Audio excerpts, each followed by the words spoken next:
Magandang araw po sa inyong lahat. Ako po si Mika Pastor at aking ilalahad ang aking natutuhan sa ating daily devotion ngayon na pinamagandang magtiwala sa Diyos at hindi sa kayamanan. Ang ating scripture ay magmumula sa 1 Timothy chapter 6 verse 17 na kung saan si Apostol Pablo ay pinakiusapan si Timothy na pangaralan ang mga mayayaman na huwag maging mapagmataas at huwag umasa sa kayamanan at sa halip ay umasa sa Diyos na nagbibigay ng biyaya. Ang first teaching natin today is wealth is a false security.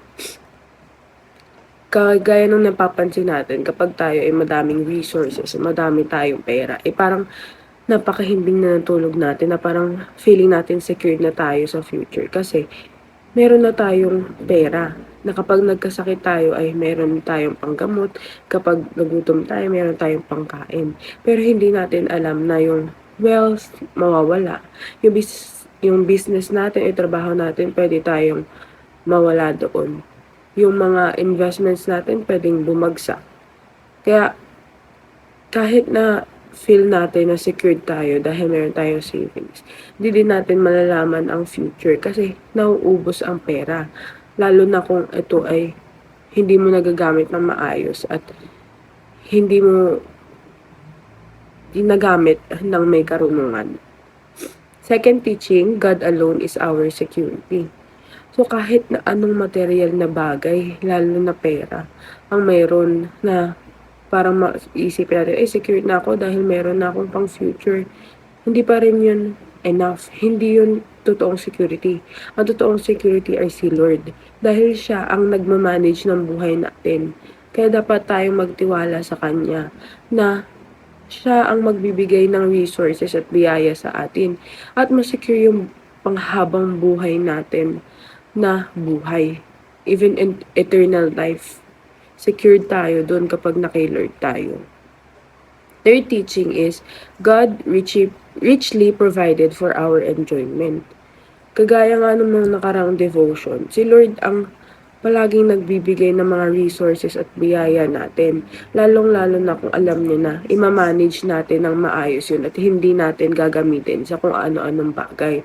Kaya hindi natin dapat umasa o hindi tayo kailangang mag-praise o magpuri sa ibang mga bagay, lalo na yung mga material na bagay dahil walang maidudulot na masama sa atin yun. Kundi dapat naki-Lord tayo dahil siya ang lahat ng nagbibigay ng kung ano yung meron tayo dito sa mundo.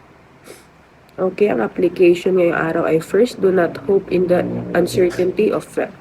Gaya nga ng sabi ko kanina, false security ang wealth.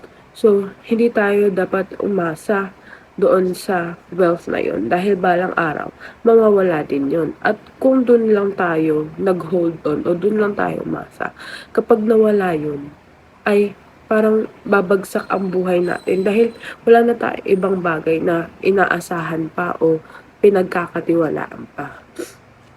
Second application is ask God for wisdom and humility first before asking for wealth.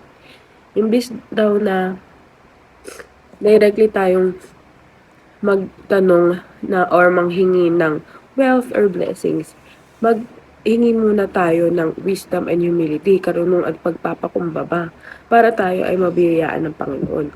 Dahil kadalasan, humihindi ang Panginoon kapag directly mo na hiningi yung wealth. Dapat mag-ask ka muna sa karunungan at pagpapakumbaba para makita niya na yung pagbibigyan niya ay magagamit sa mabuti yung ibibigay niya na biyaya sa kanya. Last application ay trust God who richly provides for our enjoyment. Sa lahat ng mga daily devotions natin, palaging nandiyan yung pagkatiwalaan ng Panginoon. Kailangan natin pagkatiwalaan ng Panginoon dahil siya ang pilot ng buhay natin. Siya ang may alam o may plano sa buong buhay natin.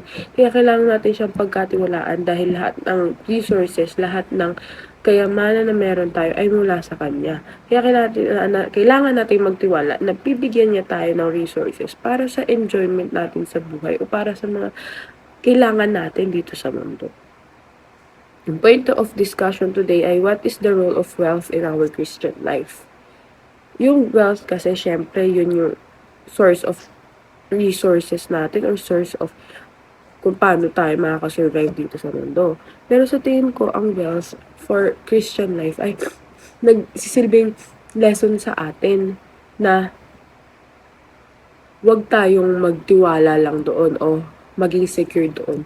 Parang nandiyan siya bilang lesson sa atin o bilang warning sa atin na wag masyadong umasa doon.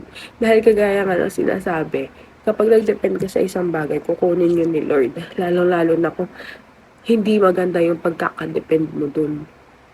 Kaya, yung wealth, nandyan yan para bilang warning or lesson sa atin na wag tayong umasa sa mga material na bagay, mga mundong bagay, kundi magtiwala tayo sa godly things.